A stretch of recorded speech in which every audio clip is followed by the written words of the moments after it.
A Denver jail inmate, Michael Marshall, is on life support tonight. This comes after a disturbance inmate who died in the Denver jail last November. A coroner has ruled Michael Marshall was killed. This video shows the confrontation involving 6 Denver sheriff's deputies and Michael Marshall.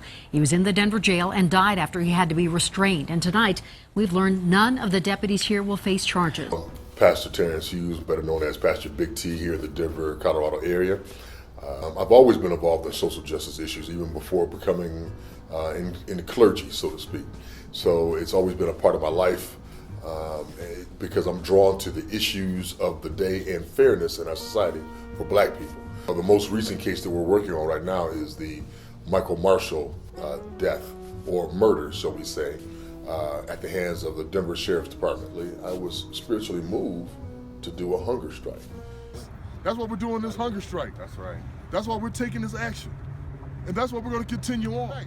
But we need to be here so they know that that Michael's life mattered to us. That's right. It mattered to this family. It mattered to this community.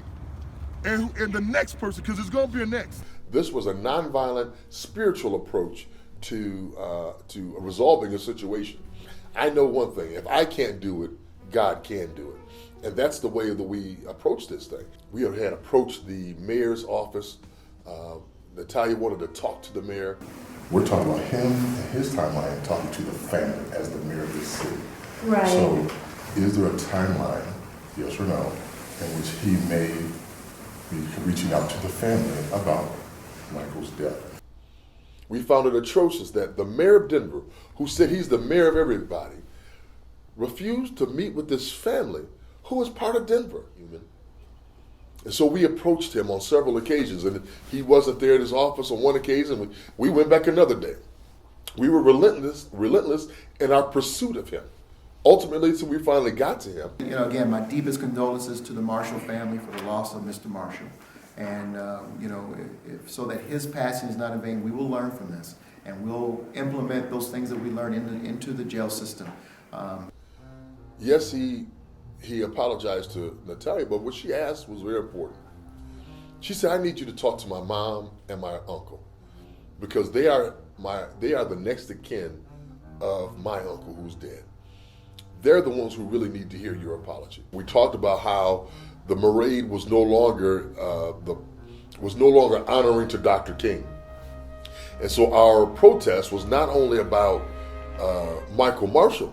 It was also a protest. It was also a rebuking of the commercialization of Dr. Martin Luther King's legacy. Dr. Martin Luther King was a revolutionary. Dr. Martin Luther King stood for protesting. He stood with everyone who protested.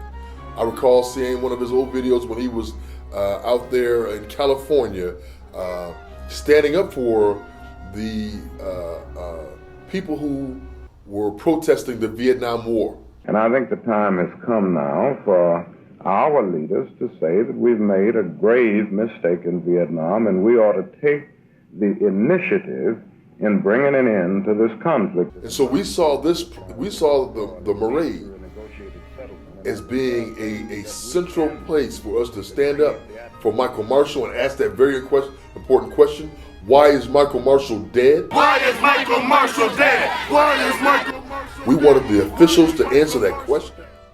We rose up on our own. There were the Black Lives Matter folks. There were Brother Soul. There were a whole bunch of different groups. Occupy Denver. We had a lot of folks who came together to stand behind this family, the Michael Marshall family, and lay claim to this now protest march, not a parade, a protest march. We were taking back our parade, our honoring of our ancestor, Dr. King. We were uplifting the many lives that have been killed in Denver by sheriffs and police. We were in control. As Mr. Kilmer has said, we are leading a hunger strike. And we were leading this hunger strike to get these tapes released for this family. And so we know with this being over, that the strike should be over. But I can't eat, because I am sick to my stomach at what the DA, the Denver DA, Mitch Morrissey, is still refusing to do. the fact that what he is saying to this community is, you don't matter. And to be even more poignant, black lives don't matter. That's what he's saying yet again. He's saying mental health doesn't matter. He's saying homeless doesn't matter. I believe all these went into his decision to not charge.